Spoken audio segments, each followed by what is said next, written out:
What's good, everybody? It's your boy, O'Shea Duke Jackson, back at it again with another episode of the Celebrity Junk. When I first came into the Black manosphere community, I was one of those brothers that was fed up. To be honest, it was 10 years ago. I was, 9 years ago, I was much younger. I didn't have as much life experience, and I really did not have the understanding of women that I do today. To be fair, I still do not understand women as much as maybe the next guy does. I just understand myself more, and I only understand about women is that I don't really understand them. Okay, that's pretty much what I know. But I went from being a guy that was frustrated with what was going on in the Black community to being like a man that is very sympathetic, because I'm not empathetic because I don't really understand. I can't empathize with what I don't really understand. So I can't say I have empathy, but I have a level of sympathy for a lot of these ladies. And that is, a lot of these ladies are out here with a cry for help, brothers. And as much as, you know, some of us as men like to tease them and kind of get our roast on, it's really sad, bro. It is really sad. And a lot of ladies are living in a false sense of reality, and nobody will tell them that. Let me give you an example of Mowry. Now, I talked about this the other day with Brittany Renner. Brittany Renner is taking pictures talking about she's still that chick, okay? Now, we know that can't be the truth. I mean, you just got dumped by PJ Washington. He married somebody else. You're drunk, belligerent, twerking on Charleston White. How can you be that chick, all right? But now look at this. Mowry posts on Twitter. I am so proud of you.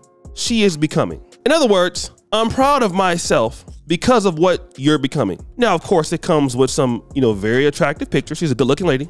But the thing about something is this, as men, right? When we're really proud of ourselves and we know that we're developing, do you notice that we never say shit like that? Think about it. Think about it. You as a man, you're confident. You know you're good. You know you're doing well. You don't feel the need that you need to go out there and tell the world how proud you are of yourself. You are becoming. Because what will guys do if you do that? They're going to immediately point to your flaws, right? They're going to say, let's say if you're a guy that graduated from marriage, if you say that and then you go about there complaining about the dating market, complaining about everybody else, they're going to say you're stupid. Men are going to, can we be honest? Men are going to say you are dumb for making that statement, bro. You're proud of what you're becoming, but you have less value than what you had in the dating market. And you keep bringing attention to yourself by doing all these crazy videos, changing clothes all the time. You look like an idiot. If you're a man, that's what we're going to say. We're also going to tell you to shut up, bro. You're embarrassing yourself. If you're doing very well, you don't need to tell us. Your work will show it. Unfortunately, we can't say that to ladies. It is looked at, can we be honest, as very rude, as being misogynistic, And a lot of times, that's one of the problems in today's world. We can't really be truthful with women without it being, you hate us, you dislike us a lot, you're jealous, you hate your mother. So what a lot of guys do now is, we sit back idly by and we don't say anything. We don't say anything. We just sit there idly by and just, kind of just shoot the breeze with one another. Then when we see this lady out here taking nice pictures, this is what they do a lot, through tough times, women like to encourage themselves. Let me just tell you an example of a person I know. There was a person that was fired from her job. Of course, it was completely her fault, all right? This person was missing work. This person was drinking a lot, very disrespectful. I happen to know who the lady is, right? So the lady loses the job. What did the lady start doing? The lady started preaching on TikTok. And I couldn't believe it. I thought it was funny. They're like, yo, O'Shea, you will never believe what is going on here. I said, what's going on here? Well, this lady is preaching on TikTok about, how these things are going to happen for you if you just trust God. Which, you guys know I'm in the Christian faith, and, I'm not the best Christian in the world, but I'm a believer, right? So I'm like, okay, that's interesting. But why didn't she feel that way when she was at her job? Well, that's because she's trying to encourage herself from the reality that she's created for herself, which is awful. And that's what I see a lot of ladies doing.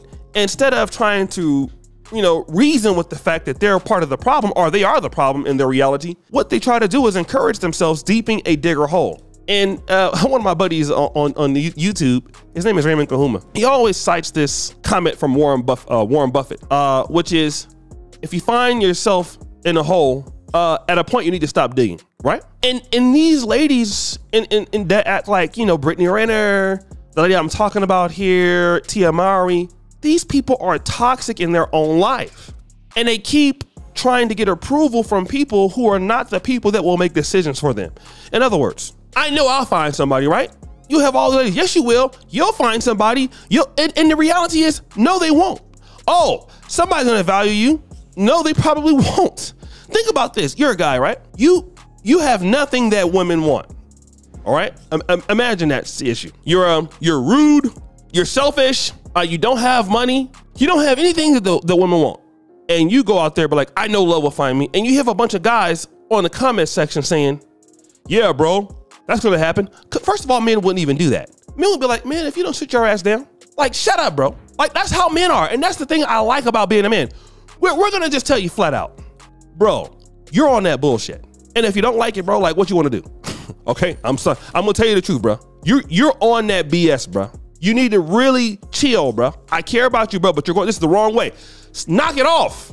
Get your stuff together. If you have a friend like that person loves you. With ladies, that, you know, and the thing about it is that how do you jump back in the dating market with that sort of buffoonery? I mean, I just don't get it. Proud of what you're becoming. How are you proud of something that doesn't make very much sense? You're proud of becoming something that helps you get not what you want. Let me tell you this, when I was in medical school. You know, in medical school, you go in one way, feeling how you're gonna do well, and then the requirements to stay in medical education are completely different. It's one experience I'm thankful for. Would not want to do it again, though. Would not want to do it again. It has definitely given me the values I need today to be in the game where I am now in this industry. But yo, what you gotta do to stay in medicine, it is a non-stop dedication. It's hard work. It's brutal work. It's time management. And if you don't get it, you're gonna be gone. You're gonna be out of there. There's no doubt about it. If you don't produce, you're gonna be gone, all right? And it doesn't matter how you feel. That's the case. It's the real thing, and we know it. Any medical student can tell you. Professional school, law school, dental school, pharmacy school, medical school, you're gonna put in the work or you're not gonna be there. Hey, the same is the case for ladies. Guess what? You can tell yourself whatever you want if it makes you feel good. That is up to you. But guess what? You're not gonna be there where you wanna be. You can tell yourself anything. Look, I can tell myself I want to play for the Sacramento Kings at point guard. Doesn't mean it's going to happen. And this is exactly why a lot of men are just kind of staying away from situations like this, because for guys like, oh, this doesn't make sense. Let me leave her alone. Because these red flags and unaccountability, if you get with a person like that, you're going to be living in reality and they're going to be living in la la land. And that's never going to work. A woman living in la la land when you're living in reality, bro, it's the most painful relationship you can get. So guys, what do you think? It's your boy, D Jackson, back at it again with another episode of The Celebrity Junk. I appreciate it for all you do. Share the bell. We're out.